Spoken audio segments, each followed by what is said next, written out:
Hello everyone. Today we're going to learn daily Tanya 4, Gimel Sivan Tafshin Peidal. And we're starting Perek Nun Gimel of the Likutei Amarim. This is the last Perek. The Likutei Amarim has 53 Prakim to match the 53 Parshas of the Torah.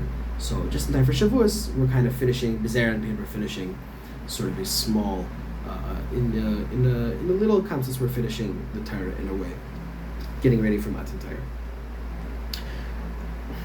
And today we're actually going to learn about the Torah. We're going to learn about the Luchos. We're going to learn about Kodesh Kodashim. Yesterday we learned about how sort of the Malchus of each world sort of dwells within, sort of Dvar Hashem as it ripples through each world, dwells within the Kodesh Kodashim, which is the mind of the world below it. And from there, it again turns into a revelation. The Dvar Hashem, and then sort of that's how it filters through the worlds. And now we're going to learn about something that is unbelievable and amazing, theologically, just unbelievable. It's something that should really inform our understanding of what Beis Hamikdash is about, what the Torah is about, what this all is about. So here we go.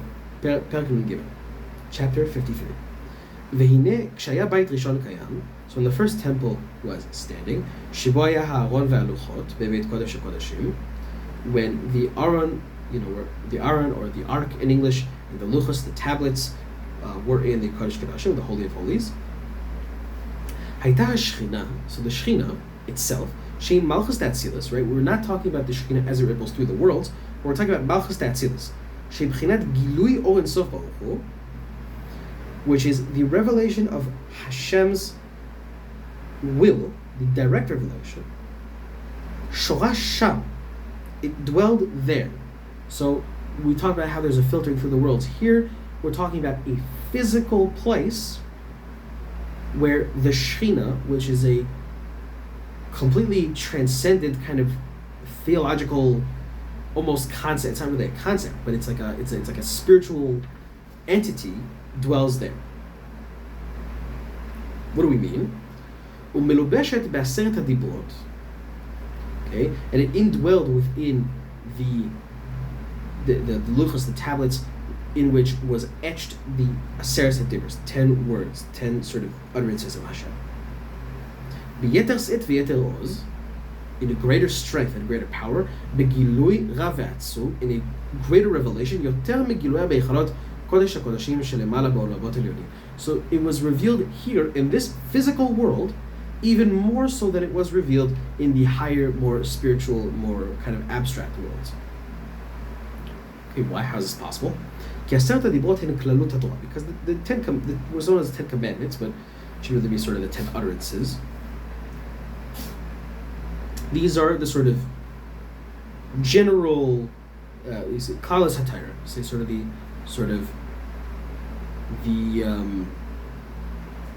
principles. That's what I say. The principles of the entire Torah. And when we say the principles of the entire Torah, what should that bring to mind? Chochmah Ilah, right? The higher Chochmah, which is the principle from which the Torah emanates, right? The nafka migo Chochmah Ilah, the le'ela me'al madit gale, which is higher to an infinite extent from the world of revelation, which is the Shechina. Uchudei lechakekan beluchot avanim gashmim, right? And in order to etch these into physical tablets, lo yarda bimadriga lemadriga. This expression of Hashem's will didn't sort of proceed through the worlds, didn't proceed through what we might call nature. It didn't proceed through the kind of necessary shadings, necessary quote unquote, right?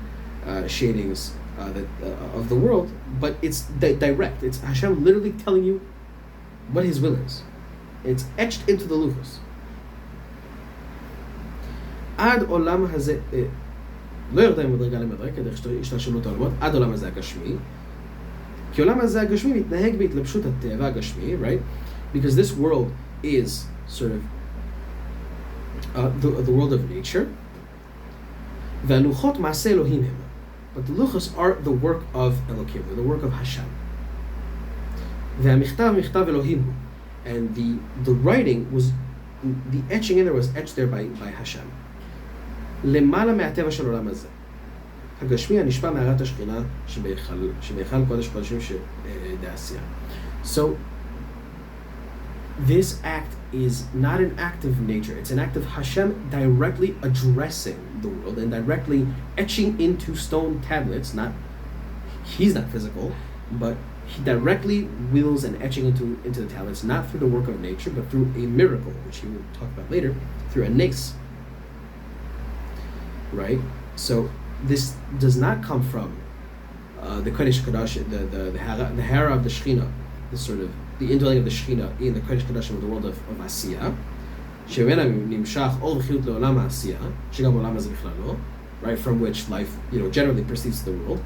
אלא בחינת חוכמה עילה דאצילות. But the Chokhmah Ilah, the high Chokhmah of Atzilus, which is, you can think of it as the way Hashem knows himself, or Hashem knows his own will, which is the principle of the Torah, שבעשרת הדיברות נתלבשה במלכות, שבעשרת הדיברות, right, which is the sort of principle of the Torah of Aseret HaDibros, the 10 utterances, נתלבשה במלכות דאצילות ובריאה, sort of, it dwelled within the Malchus of Atzilus and Bria, levadan, right, within them alone, right? Bria is sort of secondary here. In general, we're talking about that it dwells within the Malchus of Atzilus. And these alone are united to Or Ein Sof, which is within them. What we mean is they're the ones that are united direct, which are like direct expressions of Hashem's will, and not expressions of Hashem's will as filtered through the needs of those created beings. These are what is called Shekhinah, and this Shekhinah is what dwells within the Kodesh Kodashim of the first temple, in which we had the Luchos and in the ark, the tablets. And this was done על ידי התלבשותה בעשרת הדיברות החקוקות בלוחות שבארון בנס ומעשה אלוהים חיים. And this was done by the sort of indwelling of Hashem's will within the luchos themselves. Within the material luchos was inscribed Hashem's will, and Hashem's will itself dwelled within there. Or Hashem's will as revealed dwelled in there. In a sort of constant and lasting miracle. So it's not like the miracles of the plagues of the. It's not sort of Hashem bringing about things sort of fortuitously through a process of nature, but completely sidestepping nature and revealing His will directly. Hu alma deit kasya, right? So this higher chokhmah is sort of the hidden world, right? And this sort of dwells within Olam Abriya, right? We said that the sort of wisdom of Hashem, the Chokhmah of Hashem, is what shines in the world of Bria, and that's why the world of Bria sort of plays a part too here. But what is being revealed directly is Hashem's will as coming from the world of Atzilus, which is a wild thing to say. Theologically, it's very, very difficult to understand. I mean, I hope I explained it to some satisfaction, but how a basically, not exactly abstract, but how a sort of spiritual and immaterial being, which is, sort of the relation of Hashem's will can dwell within, the Luchos can dwell within the material world, is an ace. It's a constant miracle. It's an utter and complete miracle. And that's what we're waiting for. That's what we want. We want a place where us and Hashem are as close as we can possibly be. The karbanos and all these things that we do in order to sort of purify ourselves, so that we may be worthy to hear the voice of Hashem speaking from between the kruvim, are things that we'll happily do every day. And we should be zocha. Alright, cheers everybody, see you tomorrow.